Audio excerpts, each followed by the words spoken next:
Okay, everybody, welcome to episode 2 of just the introduction of The Joy Boys, which is the name of our show.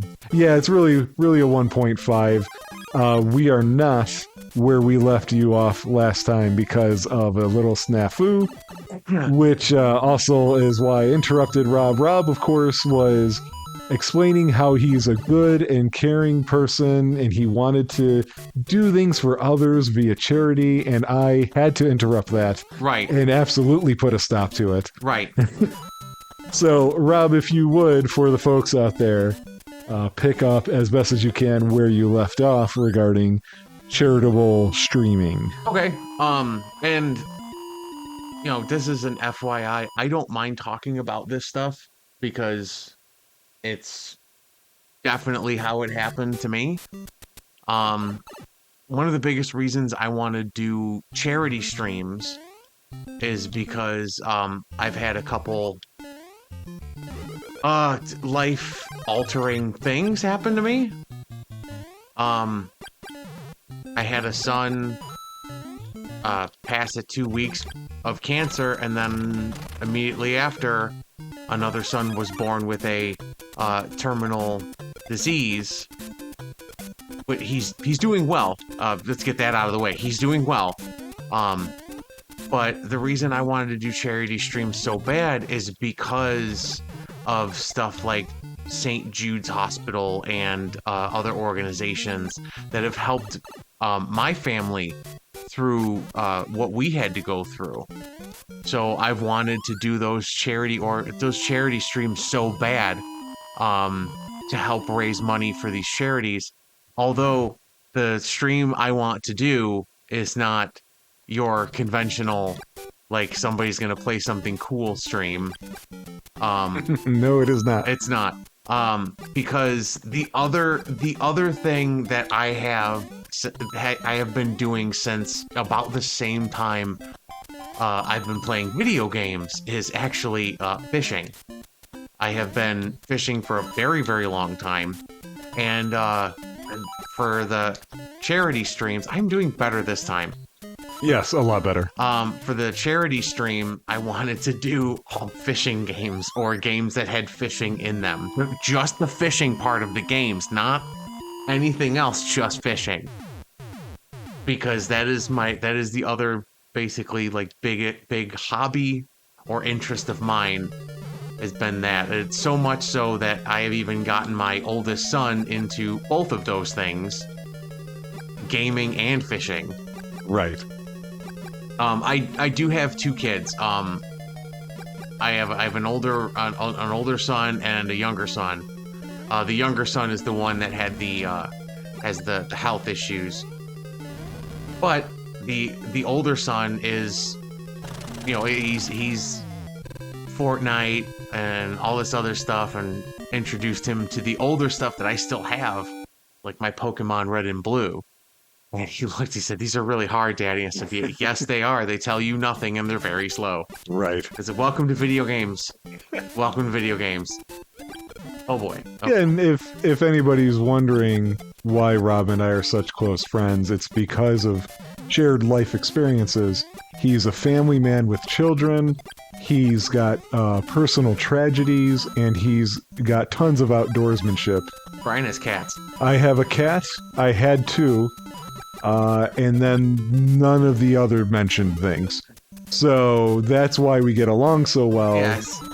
It's really like 2 peas in a pod. Exactly. You couldn't possibly tell our life stories apart. Right, exactly. I mean, we even work in similar industries. That's right. When he's behind the wheel and he's moving pellets, I'm typing on a keyboard and talking to people instead of working. He's moving pallets spiritually. Of the mind. Right. Pellets of the mind. Yeah, I guess you did mention your line of work. I guess I should mention mine. It's pretty boring. I just work as a legal assistant / paralegal for a law firm. We're from the Chicagoland area. Rob, correct me if I'm wrong. You've lived here your whole life. Yep. Okay. Yeah, but people don't think I'm from here because half of my family lives very far north. Right. Far north enough to have an accent. Exactly. In my case, I was born and raised in the Chicagoland area. up to a point. I did spend 6 years. I think it was ages 7 to 13. In the Dallas-Fort Worth area. That was shockingly close. Right? And then we moved back here because this is just where we're from. This is where we're most comfortable with. I do have a weird split in the family, though. In my case, most of Rob, as he just said, his family's up north. My stepfather's family are all cloistered here in the Chicagoland area. My mother's family has no focus on where they're at. They are just scatter-plotted across the entire United States. So, weirdly, I'm closer in some ways to my stepfamily just because I can see them more easily more often. Right. But, yeah, I don't have the outdoorsmanship interest that Rob does. However, he's right. Those games get made. There's reasons why they don't really get a whole lot of love. Because most of them are bad. Right, but it would be kind of nice to give them something of their due in the hopes that people will keep trying to make these and maybe really do it up. Yeah, I mean, that's kind of always been one of my hopes is, don't get me wrong, there's a couple of them that are out there, but it's like, okay, this is really close. This is really close to what it could be, but then, like, because they don't get the budget or something like that, you end up with something that's subpar enough to not be unplayable, but just to be very dull. Right. And when games started incorporating more fishing, I was like, oh, this is awesome. Like Far Cry 6, for example, had actually some pretty decent fishing in it. But when games started actually incorporating fishing in their actual here. There we go. Here. Why would he build that there? Right? It's a failsafe. But when games started incorporating actual fishing in it, it's like, oh, okay, that's cool. And then you get it. The bad thing is games started incorporating fishing all the way up to freaking Fortnite has fishing in it. Correct, yeah. So it's like, no, the people do sit there and go, oh, hey, there's fishing in this game. But that's the problem. It's like there's fishing in this game. It's not a game about fishing. Right. And what was it? Moonglow Bay, I believe. Yeah, it's about is basically a like a Stardew Valley of fishing. Okay. Which in and itself isn't bad. It's just it's not what I'm looking for. Sure. What I'm looking for is more something that is a fishing game with stuff around it. And an actual fishing game. Right. But for Brian and I, the one thing we do share about video games is one of the biggest things we share about video games is love of stuff like Katamari Damacy. Yep, 100%. Def Jam Fight for New York and Vendetta. Not what's that other one? Oh, the third one you're talking about, the Def Jam games? Yeah. Was that Icon? Yeah, it might have been Icon. I didn't like that game at all. I've not played it yet. I will be soon, though, I think. I mean, all you really have to do is turn on One Blood, and like that's it. You turn on One Blood, and the music. Yeah, you turn on One Blood, and the loud bass and the music actually just like ruins the environments for you. Right. I was never able to do the one-up trick there. Oh, I couldn't remember the spot for that. My one of my cousins could. I've never been able to do it either. Yeah, because actually, it's funny. That's in a lot of Mario games. Is it? Yeah. Okay. Because all the way up to Mario 3D World, you can actually do that and get the multiple one-ups with the shell. The idea behind or the story behind Katamari and Def Jam, they both came out pretty similar in times, but I remember my reaction to Katamari when I was reading previews in video game magazines. which were a thing. Oh, I thought I had a little more. Uh, All right. I could not. I knew that the preview section of those magazines were marketing. It was make nice with the companies. We're going to tell you the real story when we get the review. And then depending upon the source, maybe you don't get the real story then either. So hopefully you've got somebody you trust. And I remember I could not wait for Katamari to come out just so I could read. I don't know how that happened, Rob. You were in control. What happened? Yeah, just that the bottom platform moves a little faster than the top one. I couldn't wait for these reviews to come out because I just expected them to lay into these games. The idea of being a tiny prince who's green, rolling the ball around, picking things up as a game, just what a stupid idea is what I thought.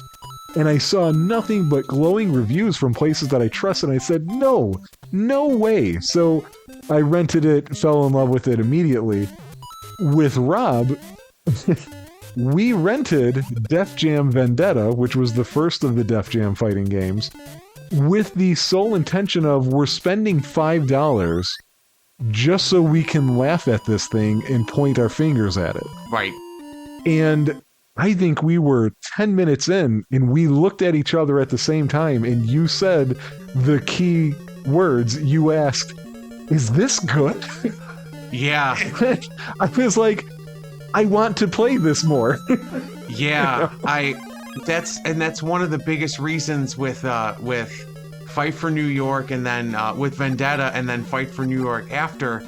That's one of the bigger reasons why I could never understand why Icon was like how they could have gotten that so backwards.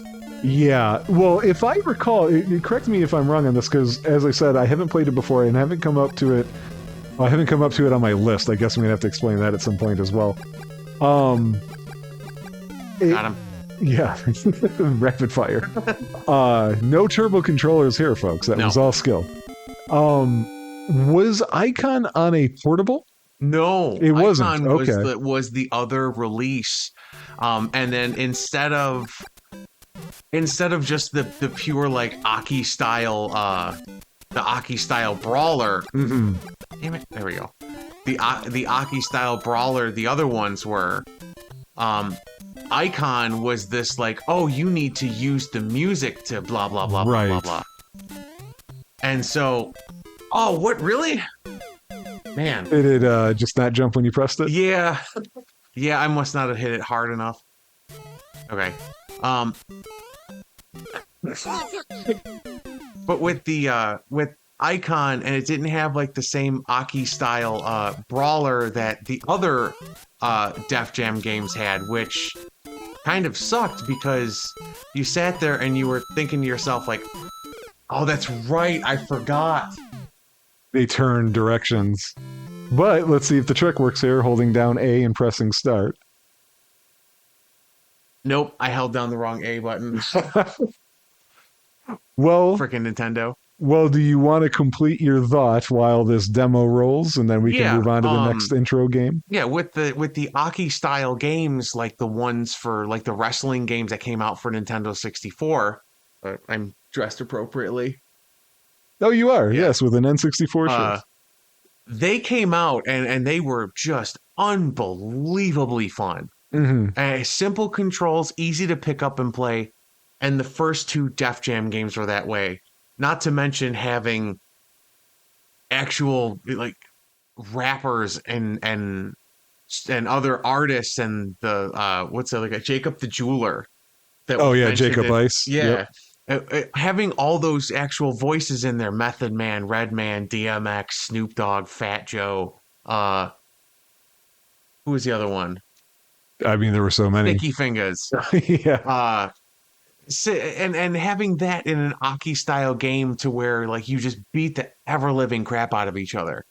But then Icon came along and it was you need to use the music to et cetera, et cetera, et cetera. Yeah. And it just was not fun. Like I said, you turn on One Blood and then just that from in One Blood just blows up the entire thing. It's supposed to be environmental damage and whatnot.